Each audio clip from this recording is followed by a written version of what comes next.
Hello students, अब हम बात करते हैं आपके नेक्स्ट टॉपिक की इंडक्टिव इफ़ेक्ट की। इंडक्टिव इफ़ेक्ट, सबसे पहले तो इंडक्टिव इफ़ेक्ट एक क्या होता है, परमानेंट इफ़ेक्ट होता है और क्रिएट कहाँ होगा, जहाँ भी इलेक्ट्रोनेगेटिविटी का डिफरेंस होगा वहाँ इंडक्टिव इफ़ेक्ट क्रिएट होगा। यानी होता किसमें, सिग्मा बॉन्ड में। ध्यान रखना, सिग्मा बॉन्ड में इंडक्टिव इफ़ेक्ट क्रिएट होगा, यानी सिग्मा बॉन्ड का पोलराइजेशन होगा। पोलराइजेशन कब होगा, जब इलेक्ट्रोनेगेटिविटी का डिफरेंस होगा, वहाँ बॉन्डिंग इलेक्ट्रॉन क्या होंगे, शिफ्ट हो जाएंगे उस एटम, यानी मोर इलेक्ट्रोनेगेटिव है लेस इलेक्ट्रोनेगेटिव एटम पे डिपेंड करेगा। तो उस ओर क्या शिफ्टिंग होना, पोलराइजेशन हो जाना ही क्या होगा, इंडक्टिव इफेक्ट।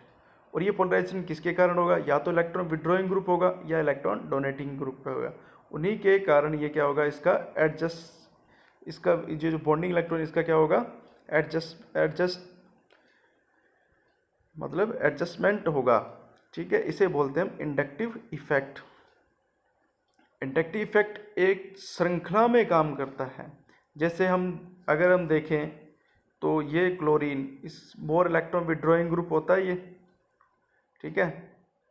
तो ये क्या करेगा, बॉन्डिंग इलेक्ट्रॉन को एक्सेप्ट करेगा, ये सिग्मा बॉन्ड के इलेक्ट्रॉन को खींचेगा। अब इस कार्बन में क्या आएगा, पॉजिटिव चार्ज, ठीक है। इस पे सबसे ज़्यादा आएगा ये पॉजिटिव चार्ज। ये कार्बन क्या करेगा, दूसरे कार्बन से खींचेगा, इस पे पॉजिटिव चार्ज इससे कम आएगा। ये कार्बन तीसरे से खींचेगा, इस पे इससे कम आएगा, ये चौथे से। तो इस प्रकार एक श्रृंखला में काम करता है इंडक्टिव इफेक्ट, ठीक है। इसे श्रृंखला इफेक्ट भी बोल सकते हैं। जैसे जैसे दूरी बढ़ती जाती है, इंडक्टिव इफेक्ट का जो इफेक्ट होता है वो क्या हो जाता है, कम होता जाता है, ठीक है।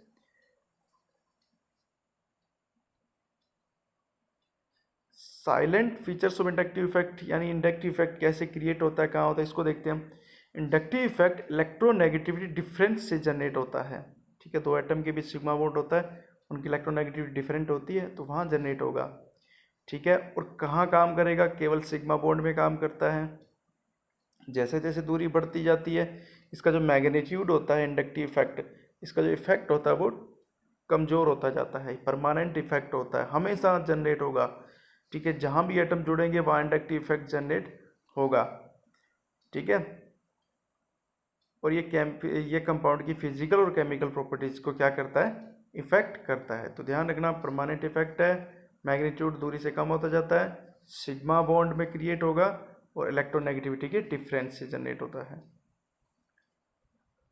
अब इसके टाइप की बात करें तो दो प्रकार के इंडक्टिव इफेक्ट हम पढ़ते हैं। एक तो होता है नेगेटिव इंडक्टिव इफेक्ट, ठीक है। नेगेटिव इंडक्टिव इफेक्ट यानी -I इफेक्ट कहाँ क्रिएट होगा, मोर इलेक्ट्रॉन विड्रॉइंग नेचर वाले जो ग्रुप्स और एटम्स होंगे वो उनका जो इफेक्ट होगा वो क्या होगा, नेगेटिव इंडक्टिव इफेक्ट। इसे -I से डिनोटेड करते हैं, ठीक है। अब इसके एग्जांपल्स देख लेते हैं, कौन कौन से जो ग्रुप एटम है वो -I इफेक्ट लगाते हैं। तो सबसे ज़्यादा -I किसका होता है, NH3 का, फिर NO2 का, फिर Cn का, फिर SO3H का, CHO, CO, COH, COCl, CONH2, FClBrI, OH, OR, ठीक है, OH, OR, NH2, C6H5H। तो ध्यान रखना एक चीज कि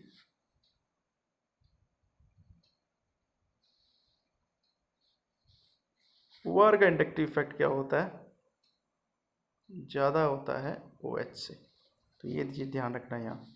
तो ये जो ग्रुप्स हैं इनका क्या होता है, ये डिक्रीजिंग ऑर्डर दिया हुआ है इंडक्टिव इफेक्ट का। सबसे ज़्यादा -I कौन लगाएगा, NH3+, फिर NO2, Cn, SO3, ये आपको याद करना पड़ेगा। इसी प्रकार दूसरा टाइप होता है जो पॉजिटिव इंडक्टिव इफेक्ट यानी +I इफेक्ट। तो ये वो ग्रुप यानी एटम्स पॉजिटिव I इफेक्ट लगाते हैं जो इलेक्ट्रॉन रिलीजिंग नेचर के होते हैं। कौन से होते हैं, इलेक्ट्रॉन रिलीजिंग नेचर को, इलेक्ट्रॉन डोनेटिंग नेचर रखते हैं। और इसके जो एग्जांपल्स हैं वो आपको डिक्रीजिंग ऑर्डर दिया हुआ है कि टर्सरी ग्रुप सबसे ज़्यादा, मतलब जितने नंबर ऑफ कार्बन, इसको हम ऐसे देख सकते हैं कि नंबर ऑफ कार्बन बढ़ेंगे तो +I बढ़ेगा, ठीक है। तो ये ध्यान रखना कि जितने ज़्यादा कार्बन होंगे +I बढ़ेगा। तो 3 डिग्री सबसे ज़्यादा, फिर सेकेंडरी, फिर प्राइमरी, फिर CH3, फिर H, ठीक है। तो ये होता है पॉजिटिव इंडक्टिव इफेक्ट। तो किस पे डिपेंड करता है, जितने ज़्यादा कार्बन है उसका इंडक्टिव इफेक्ट उतना ज़्यादा होगा।